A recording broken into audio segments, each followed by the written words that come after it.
ان میں بھی پانی کم ہو گیا ہے. اس کے علاوہ جو بارش پڑتی تھی وہ پونڈز میں جمع ہوتی تھی, فش ہوتی تھی یہاں پہ بہت زیادہ.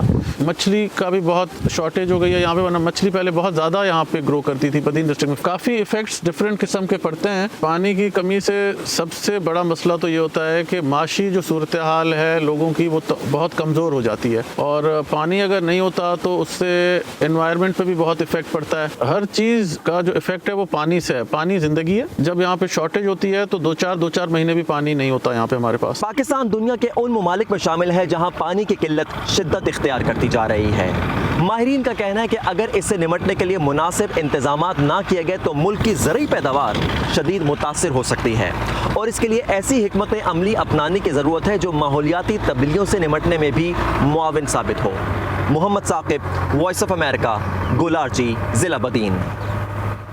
کوٹری بیراج کے بعد دریائے سندھ بحیرہ عرب میں گرنے سے پہلے ایک طویل سفر طے کرتا ہے, اور جیسا کہ آپ نے رپورٹ میں دیکھا اس وقت دریا کے بڑے حصے میں پانی کے بجائے محض ریت کے ٹیلے نظر آ رہے ہیں. محمد ثاقب کی اس ویڈیو رپورٹ کے ساتھ ایک تفصیلی مضمون ہماری ویب سائٹ urduvoa.com پر آپ کو ملے گا, ضرور پڑھیے, اس میں بہت سی اہم معلومات شامل ہیں. اور بجٹ کے تناظر میں ایک اور اہم موضوع آپ کی صحت ہے. بنیادی طور پہ تو یہ صوبائی معاملہ ہے, مگر وفاقی بجٹ میں اس کے لیے 30 ارب روپے مختص کیے گئے ہیں. ویو 360 میں ہم بات کریں گے فوڈ سیفٹی کی, یعنی جو غذا دستیاب ہے اس کا خالص ہونا کس حد تک یقینی بنایا جا رہا ہے. اس سلسلے میں لاہور میں فروخت ہونے والے دودھ پر تفصیلی رپورٹ آپ جلد دیکھ سکیں گے ویو 360 میں.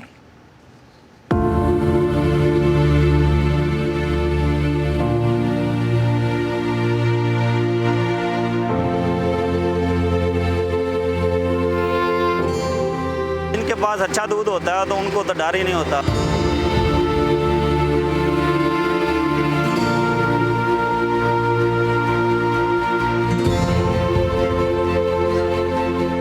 کہ 17,000 لیٹر جو انٹر ہو رہا ہے دودھ وہ پینے کے قابل نہیں ہوتا.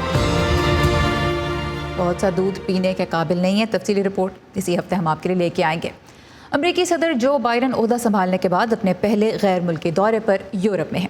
بائیڈن انتظامیہ کی توجہ چونکہ اپنے روایتی اتحادیوں کے ساتھ قریبی تعلقات کو پھر سے بحال کرنے پر مرکوز ہے, اس لیے اس دورے کو خاصی اہمیت مل رہی ہے. ٹرمپ انتظامیہ کے دور میں یہ تعلقات سرد مہری کا شکار ہو گئے تھے. مسٹر بائیڈن کا پیغام ہے کہ روس اور چین یہ جان جائیں کہ امریکہ اور اس کے یورپی ساتھی متحد ہیں.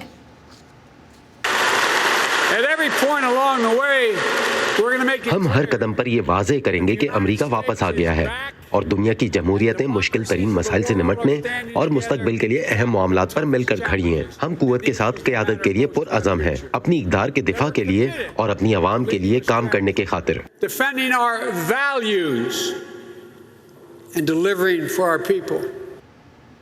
یورپی رہنماؤں سے پہلے دیکھتے ہیں کہ یورپ کے عوام مسٹر بائیڈن کے بارے میں کیا سوچ رہے ہیں. اس دورے سے پہلے پیو ریسرچ سینٹر کے ایک جائزے سے ظاہر ہوا کہ صدر جو بائیڈن کے انتخاب نے امریکہ کی ساکھ اور امریکی صدر پر اعتماد کو بین الاقوامی سطح پہ مثبت انداز سے متاثر کیا ہے. یہ سروے 16 ملکوں میں ہوا, جن میں G7 کے رکن ممالک Germany, France, UK, Italy, Canada اور جاپان بھی شامل تھے. نتائج بتاتے ہیں کہ 2020 یعنی ٹرمپ دور کے آخری سال میں امریکہ کے بارے میں مثبت رائے صرف 34% افراد کی تھی, آج 62% کی ہے. اور امریکی صدر درست فیصلہ کریں گے, اس پر پچھلے سال 17% افراد کو بھروسہ تھا, آج 75% کو ہے. تو آج سے امریکی صدر بیلجیم کے شہر برسلز میں نیٹو کے اجلاس میں شرکت کر رہے ہیں. اس سے پہلے 3 روزہ G7 اجلاس میں انہوں نے شرکت کی, اور اس کے اختتام پہ جو اعلامیہ سامنے آیا اس میں چین کے بیلٹ اینڈ روڈ منصوبے کے مقابلے کے لیے بلڈ بیک بیٹر ورلڈ کے نام سے کم اور درمیانی آمدن والے ملکوں کے لیے انفراسٹرکچر میں سرمایہ کاری کے منصوبے کا اعلان کیا گیا. لیکن یہ سرمایہ کاری کیسے کی جائے گی یہ واضح نہیں کیا گیا. چین پر ویغروں اور ہانگ کانگ کی جانب پالیسی پر بھی سخت تنقید کی گئی. کرونا وائرس وبا کی ابتدا کیسے ہوئی اس پر جامع تحقیق کا بھی مطالبہ کیا گیا. مگر کووڈ ویکسین کی 1 ارب خوراکیں مہیا کرنے کا اعلان تو ہوا, لیکن ویکسین کو املاک دانش کے تحفظ سے استثناء نہیں دیا گیا, جبکہ امریکہ سمیت کئی ملک اس کے حق میں بھی ہیں. تو کیا امریکی صدر کے اس دورے سے یورپ اور امریکہ کے تعلقات میں ایک نیا باب شروع ہوا ہے, اور دنیا کے دیگر ملکوں کے عوام کے لیے یہ کتنا اہم ہے؟ اسی بارے میں ہم بات کریں گے institute for global policy and understanding سے منسلک تجزیہ کار کامران بخاری سے. کامران, بہت شکریہ ویو 360 میں شرکت کا. بہت کہا جا رہا تھا کہ ایک نئی ٹون سیٹ کی جائے گی. سب سے پہلے تو یہ بتائیے کہ یہ نئی ٹون کیوں اہم ہے, اور اب تک کی جو سرگرمیاں ہوئی ہیں کیا ان سے یہ مقصد حاصل ہوا ہے؟ کس حد تک حاصل ہوا ہے, اگر ممکن ہوا ہے تو؟ جی سارا پبلک ریلیشنز کے حوالے سے اگر دیکھا جائے تو ظاہر ہے یہ بہت اہم ہے بائیڈن انتظامیہ کے لیے. بائیڈن وائٹ ہاؤس جو ہے شروع سے یہ بتانا چاہ رہا تھا کہ وہ کس طریقے سے بہت زیادہ مختلف ہے ٹرمپ انتظامیہ میں, اور یہ ایک ایسا ایشو ہے کہ جہاں پر وہ فرق بتا سکتا تھا اور بہت جلد بتا سکتا تھا. یعنی کہ یہ جو ہدف تھا کہ بائیڈن انتظامیہ کی جو ساکھ ہے وہ عالمی برادری میں وہ بہت بہتر ہے, اور اس کا جو لین دین ہوگا وہ ٹرمپ انتظامیہ سے بہت مختلف ہوگا. اور اس کا مقصد یہ ہوتا ہے کہ اندرون ملک یہ باور کرایا جائے کہ دیکھیں نہ صرف جو ہے امریکی عوام نے اعتماد کا اظہار کیا اور صدر بائیڈن کو الیکٹ کیا, بلکہ ان کی جو پذیرائی ہے وہ پوری دنیا میں بھی ہے کہ ان کو بہت سیریسلی لیا جاتا ہے, ان کو منفی طریقے سے نہیں لیا جاتا جس طریقے سے صدر ٹرمپ کی جانب جو ایک رویہ تھا. تو ظاہر ہے یہ اس کے ایک ڈویڈنڈز ہوتے ہیں, لیکن یہ ہے کہ اس میں ایک نیگیٹو پہلو بھی ہوتا ہے. وہ یہ ہوتا ہے کہ اگر عالمی برادری اور خاص طور پہ حلیف اور آپ کے پارٹنر ممالک اور جو آپ کے مخالفین بھی ہیں وہ اگر آپ کو جو ہے وہ ایزی لینا شروع کر دیں تو وہ بھی فارن پالیسی کے لیے بہتر نہیں ہوتا. تو اس میں ذرا بیلنس کی ضرورت ہے بائیڈن انتظامیہ کو کہ وہ اتنے زیادہ جو ہے ان کو پازیٹیولی نہ لیا جائے کہ ان کو یہ سمجھا جائے کہ ان سے تو ہم کسی قسم کا بھی کام کروا سکتے, کچھ بھی منوایا جا سکتا. تو ایک بہت باریک لائن ہے جس کے اوپر ٹریڈ کرنا ہے, جس کے اوپر چلنا ہے. چین اور روس دونوں کو ہی امریکہ اور یورپ کے بڑے حریفوں کے طور پہ دیکھا جاتا ہے. چین کی بات کرتے ہیں کیونکہ اعلامیہ جو G7 کا سامنے آیا اس میں خاص طور پہ چین کا بہت ذکر کیا گیا. جواب میں چین نے یہ پہلے ہی کہہ دیا, اتوار کو کہہ دیا کہ وہ وقت چلا گیا جب دنیا کے چند ملکوں کا ایک چھوٹا سا گروپ دنیا کے بارے میں فیصلے کرتا تھا. اب چین کی بہت سے یورپی ملکوں میں بھی سرمایہ کاری ہے, تو اس کے مقابلے میں یورپ اور امریکہ نے جس منصوبے کی کم از کم اعلان کیا ہے اس کی بہت زیادہ ڈیٹیلز تو نہیں دی. یہ کتنا بڑا گیم چینجر ہو سکتا ہے؟ جہاں تک تو چینی اسٹیٹمنٹ کا تعلق ہے تو میں سمجھتا ہوں کہ وہ کچھ تھوڑی سی ایگزیجریشن کا, کہ میں یوں کہوں گا اچھی خاصی ایگزیجریشن کا مظاہرہ کر رہے ہیں. چین ہمیشہ سے جو ہے وہ سلامتی کونسل کا حصہ رہا ہے, تو یہ جو چند ممالک جو ہے جو فیصلہ کر رہے تھے ان میں چین بھی شامل تھا. تو یہ پروپیگنڈا ویلیو ہوتی ہے ان چیزوں کی, لیکن اصل حقیقت سے یہ دور ہوتے ہیں. جہاں تک جو ہے G7 کا جو گروپ ہے اور چائنا سے لے کر ان کو جو نئی اسٹریٹجی ترتیب دینی ہے وہ بہت مخصوص ہے. چائنا کے پاس جو ہے ہارڈ کیش جو ہے گزشتہ کئی سالوں میں بہت زیادہ آیا ہے, جس وجہ سے وہ اس کو بین الاقوامی طور پہ جو ہے ڈپلوائے کر رہا ہے. قرضوں کی صورت میں, انفراسٹرکچر پروجیکٹس کی صورت میں, بیلٹ اینڈ روڈ انیشیٹو کا ہم نے جو ہے بہت ذکر سنا ہے اور اس کے اوپر بہت کام بھی ہو رہا ہے. تو ظاہر ہے جو ہے اس کے ساتھ پھر مغربی ممالک اور عالمی برادری کے جو دیگر پلیئرز ہیں ان میں یہ چیز یہ خدشہ پایا جاتا ہے کہ کیا جو ہے پھر جو انٹرنیشنل رولز بیسڈ آرڈر ہے, جو جمہوریت ہے, ہیومن رائٹس کا جو ایک نارم ہے, اس کو کس حد تک نقصان پہنچ سکتا ہے کہ اگر ملک جو ہے پیسے کے ذریعے چین جیسا ملک جو کہ ایک آمرانہ جو ہے سسٹم پہ چل رہا ہے وہ کس طریقے سے جو ہے جو مغربی اور جو انٹرنیشنل کمیونٹی کا ایک بنا بنایا جو نظام ہے اس کو کس حد تک جو ہے وہ نقصان پہنچا سکتا ہے. تو ظاہر ہے پھر اس کی پلاننگ کی ضرورت ہے. ٹھیک ہے.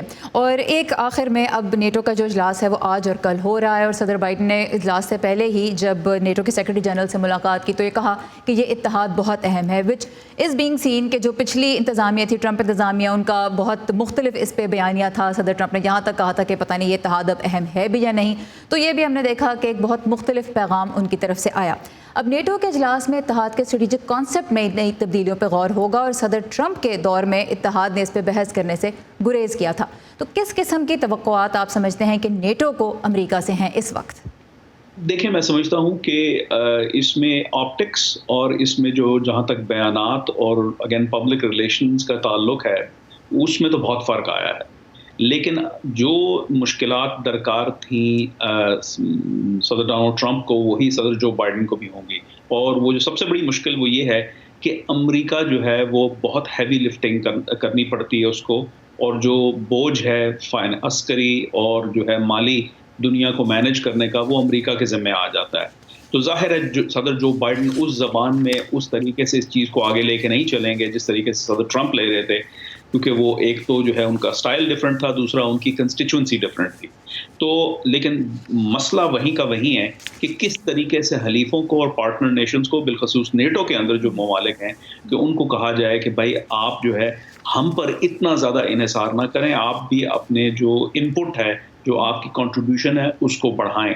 تو پس پردہ اس کے اوپر بہت بحث ہوگی, میڈیا کے لیول کے اوپر جو ہے اس کو بتایا جائے گا کہ بھائی ہم سب ایک پیج پہ ہیں, لیکن اندرونی طور پہ یہ ایک چیلنج ہے جس کو حل کرنا ہے انتظامیہ, جو ایک دورے سے تو ختم نہیں ہوگا, لیکن اس دورے سے ایک نئے تعلق کا جو طریقہ کار ہے تعلقات کو آگے بڑھانے کا, کم از کم اس کا آغاز ہم ہوتا دیکھ رہے ہیں. اب آگے یہ دیکھنا ہے کہ ٹھوس تبدیلیاں کیا سامنے ہمیں نظر آتی ہیں. کامران بخاری ہمارے ساتھ ہے, بہت شکریہ آپ کے وقت کا. اور 16 جون یعنی اسی ہفتے بدھ کے روز صدر بائیڈن کے یورپی دورے کی سب سے اہم سرگرمی ہوگی روسی صدر ولادیمیر پوٹن سے جنیوا میں ملاقات. اس موقع پر امریکہ کے انتخابی عمل میں روسی مداخلت اور امریکی تنصیبات کے کمپیوٹر نیٹ ورکس پر مبینہ طور پر روس سے ہونے والے حملوں سمیت کئی موضوعات پہ بات چیت متوقع ہے. تو کل ویو 360 میں ہم بات کریں گے کہ سائبر حملہ آور کتنے منظم ہو چکے ہیں اور ان کے خلاف امریکہ کے پاس کیا ہتھیار ہے. دنیا بھر سے اہم خبروں اور دلچسپ معلومات کے لیے آپ جب چاہیں لاگ آن کر سکتے ہیں ہماری ویب سائٹ urduvoa.com پر. اور اگر ویب سائٹ لوڈ نہ ہو تو یہ سارا کانٹینٹ آپ کو ملے گا ہمارے سوشل میڈیا پلیٹ فارمز پر بھی. facebook.com/VOA اردو کا پیج آپ کے لیے مستقل اپڈیٹ کیا جاتا ہے. ٹویٹر اور انسٹاگرام پہ ہمارا ہینڈل ہے @urduvoa.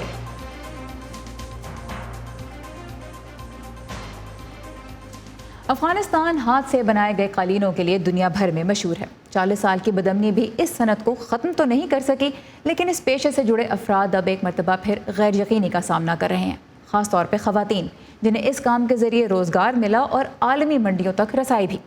نیو یارک میں نمائش کے لیے آئے ہوئے قالین بانوں اور تاجروں نے غیر ملکی افواج کے انخلا کے بعد پیدا ہونے والی ممکنہ صورتحال سے اپنے پیشے کو لاحق خطرات کے بارے میں ہمارے ساتھی انجمن آپٹے سے بات کی. آئیے دیکھتے ہیں یہ رپورٹ.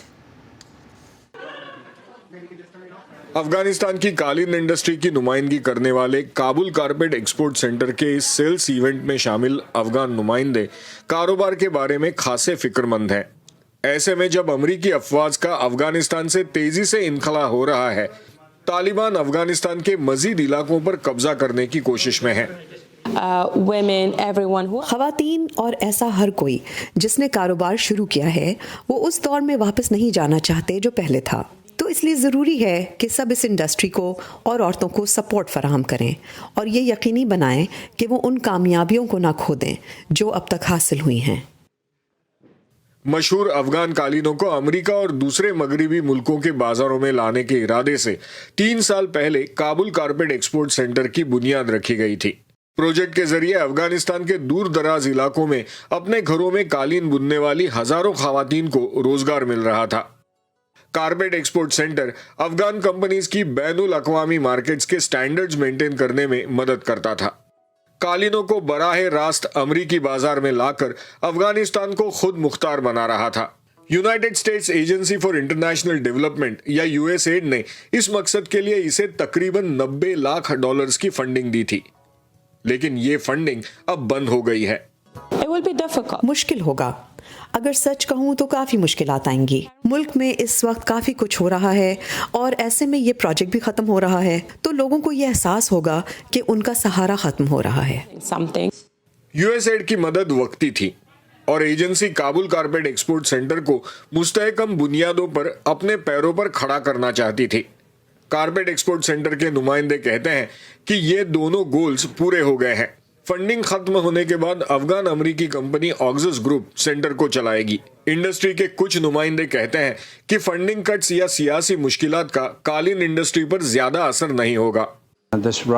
یہ ماضی کے انتہائی سخت حالات کے باوجود قائم رہا اور رہے گا کیونکہ یہ ایک بے ضرر کاروبار ہے. یہ معمولی چیزوں سے کچھ قیمتی بنانے کا کام جس کے لیے صرف بھیڑ اور اون چاہیے, اور اون کا استعمال صرف قالین بنانے اور مکانوں کو سجانے کے لیے ہوتا ہے. لیکن یہاں موجود کچھ خواتین کاروبار مالکان اس بات سے متفق نہیں. تانیہ آریہ افغانستان سے امریکہ آئیں اور افغان جیم سٹون سے بنائے زیورات کا بزنس کرتی ہیں. افغانستان میں کئی خواتین کاریگر ان کے لیے زیورات بنانے کا کام کرتی ہیں.